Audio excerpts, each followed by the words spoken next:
السلام علیکم ورحمۃ اللہ۔ آج میں آپ کے سامنے ایک بہت خوبصورت واقعہ پیش کروں گی جو حضرت موسیٰ علیہ السلام کا واقعہ ہے کہ سب سے بڑا عالم کون۔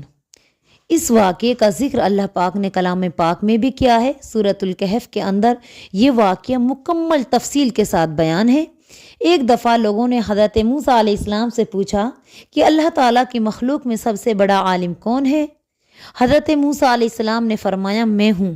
اللہ تعالیٰ کو حضرت موسیٰ علیہ السلام کا یہ جواب قطعاً پسند نہ آیا، کیونکہ اس نے اپنے بندوں میں ایک سے بڑھ کر ایک عالم پیدا کیا ہے۔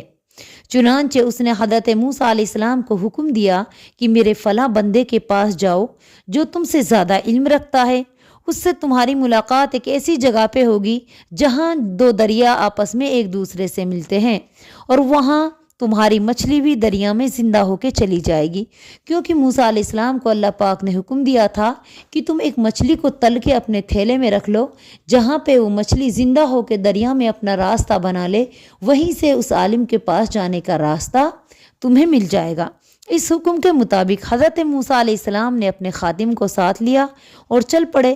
راستے میں انہوں نے اپنے خادم سے کہا کہ میں اپنا سفر ختم نہ کروں گا جب تک کہ دونوں دریاؤں کے ملنے کے مقام پر نہ پہنچ جاؤں، خواہ مجھے مدت و سفر کرنا پڑے۔ چلتے چلتے ان دریاؤں کے ملنے کی جگہ پر جا پہنچے تو تھوڑی دیر آرام کرنے کے لیے وہاں ٹھہر گئے۔ اس وقت انہیں اپنی مچھلی کا خیال نہ رہا جو انہوں نے سفر شروع کرتے وقت خادم کو دی تھی۔ یہ مچھلی یکایک دریا میں چلی گئی۔ آگے چل کر حضرت موسیٰ علیہ السلام نے اپنے خادم سے فرمایا، لاؤ کھانا تو کھائیں، آج کے سفر میں تو ہم تھک گئے ہیں۔ خادم نے کہا، آپ نے دیکھا یہ کیا ہوا؟ جب ہم دریا کے کنارے اس چٹان کے پاس ٹھہرے ہوئے تھے تو اس وقت مجھے مچھلی کا خیال نہ رہا، وہ عجیب طریقے سے نکل کر دریا میں چلی گئی، مگر آپ سے یہ ذکر کرنا مجھے یاد نہ رہا۔ حضرت موسیٰ علیہ السلام نے فرمایا، اسی جگہ کی تو ہمیں تلاش تھی۔ پھر وہ دونوں وہاں کے لیے واپس چلے، الٹے پیر پھرے اور جہاں پہلے ٹھہرے ہوئے تھے وہیں پہنچ گئے۔ وہاں ان کی ملاقات ایک بزرگ سے ہوئی جن پر اللہ کی خاص مہربانی تھی اور جن کو اس نے خاص طریقے سے علم سکھایا تھا۔ یہ بزرگ حضرت خضر علیہ السلام تھے۔ حضرت موسیٰ علیہ السلام نے ان سے کہا، اگر آپ اس خاص علم سے جو اللہ نے آپ کو سکھایا ہے مجھے بھی کچھ سکھا دیں تو میں آپ کے ساتھ رہوں گا۔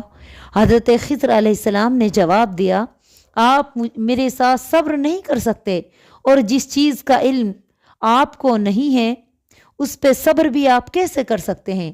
حضرت موسیٰ علیہ السلام نے فرمایا، انشاءاللہ میں کسی بھی معاملے میں آپ کی نافرمانی نہیں کروں گا اور آپ مجھ کو صبر کرنے والا پائیں گے۔ حضرت خضر علیہ السلام نے کہا، اچھا اگر آپ میرے ساتھ رہنا ہی چاہتے ہیں تو جب تک میں خود آپ سے کوئی بات بیان نہ کروں آپ مجھ سے اس کے بارے میں کچھ نہ پوچھیں۔ حضرت موسیٰ علیہ السلام نے کہا، بہت اچھا، جیسا آپ کہیں گے میں ضرور ایسا ہی کروں گا۔ اب وہ دونوں آگے روانہ ہوئے۔ راستے میں پڑتا تھا دریا۔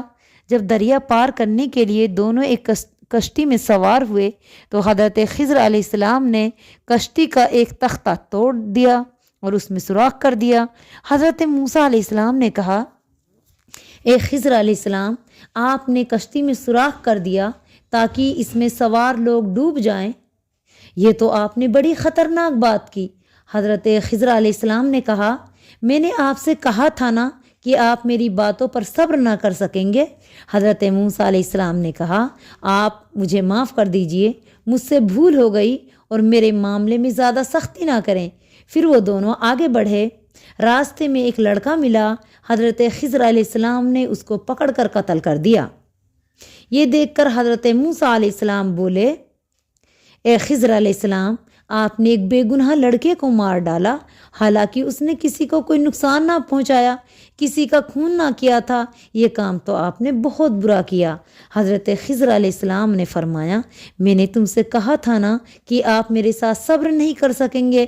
حضرت موسیٰ علیہ السلام نے کہا، بے شک مجھ سے غلطی ہوئی، اب کہ معاف فرما دیجئے۔ اگر اس کے بعد آپ کچھ بھی پوچھو گے، آپ سے کچھ بھی پوچھوں تو آپ مجھے اپنے ساتھ مت رکھیے گا۔ پھر دونوں اور آگے بڑھے اور چلتے چلتے ایک گاؤں میں پہنچے۔ کھانے کا وقت تھا اور ان کے پاس کچھ نہ تھا۔ گاؤں والوں سے کھانا مانگا تو انہوں نے کھانے دینے سے انکار کر دیا۔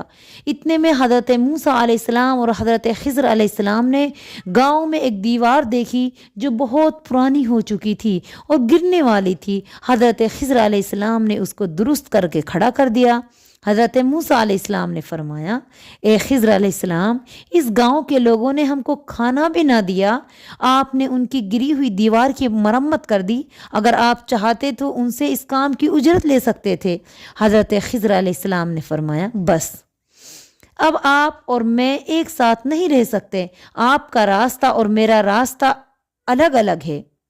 اب میں آپ کو ان باتوں کی حقیقت بتاتا ہوں جن پر آپ صبر نہیں کر سکے۔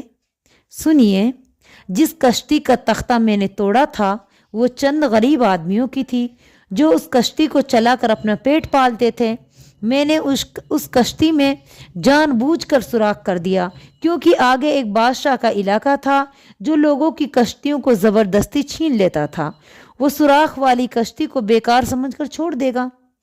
اور وہ لڑکا تھا جس کو میں نے قتل کیا، اس کے ماں باپ دونوں مومن تھے۔ یہ لڑکا اگر بڑا ہو جاتا تو اپنی نافرمانی اور کفر سے ان کو بہت تنگ کرتا، اس لیے میں نے اسے مار ڈالا۔ مجھے خدا کے یہاں امید ہے کہ وہ اس کے بدلے میں ان کے والدین کو نیک اور فرما بردار بیٹا دے گا جو ان کی خدمت کرنے والا ہوگا۔ اور اس دیوار کا معاملہ یہ ہے کہ یہ 2 یتیم لڑکوں کی ہے جو اس گاؤں میں رہتے ہیں۔ اس دیوار کے نیچے ان بچوں کے لیے ایک خزانہ دبا ہوا ہے۔ ان کا باپ ایک نہایت غریب آدمی تھا اور نیک تھا، تو خدا نے چاہا کہ دونوں لڑکے جوان ہوں اور دیوار کے نیچے سے اپنا خزانہ نکالیں، اس لیے میں نے اس کو کھڑا کر دیا۔ اگر یہ دیوار گر جاتی تو خزانے کا ضائع ہونے کا ڈر تھا۔ پھر حضرت خضر علیہ السلام نے موسیٰ علیہ السلام سے فرمایا، اے موسیٰ، یہ سب کچھ میں نے اپنی مرضی سے نہیں کیا بلکہ حکم الہی تھا۔ میرے رب نے مجھے ان چیزوں کی حکمت بتلائی تھی، اسی لیے میں نے ایسا کیا۔ تو ہمیں چاہیے کہ ہم بھی اس واقعے سے سبق حاصل کریں اور یاد رکھیں جو بات کبھی کبھار ہم کو بری محسوس ہوتی ہے وہ اللہ کی طرف سے ہمارے لیے اچھی بھی ثابت ہو سکتی ہے۔ جس طرح اس کشتی والے بھائی کو یہ اندیشہ ہوا ہوگا کہ میری کشتی میں سوراخ کر دیا، یہ بہت غلط کیا، لیکن اس سوراخ کی وجہ سے ان کی کشتی بچ گئی۔ اسی طرح اس بچے کے والدین کو بھی یہ بات بڑی بری لگی ہوگی کہ ہمارا بچہ انتقال کر گیا، لیکن اللہ پاک اس کے صبر کے بدلے میں اس سے بھی بہتر بچہ عطا کرے گا۔ تو ہمیں بھی اللہ کی مصلحتوں پہ صبر کرنا چاہیے اور اللہ جو کرتا ہے بہتر ہی کرتا ہے، اس پہ اللہ کی شکر گزاری کرنی چاہیے اور اس پہ راضی ہو جانا چاہیے۔ رب راضی تو سب راضی۔ اگر رب آپ کا راضی ہے تو آپ کو بھی ہر معاملے میں اپنی رضامندی اختیار کر لینی چاہیے۔ یہ واقعہ سورۃ الکہف کے اندر مکمل طریقے سے بیان ہوا ہے۔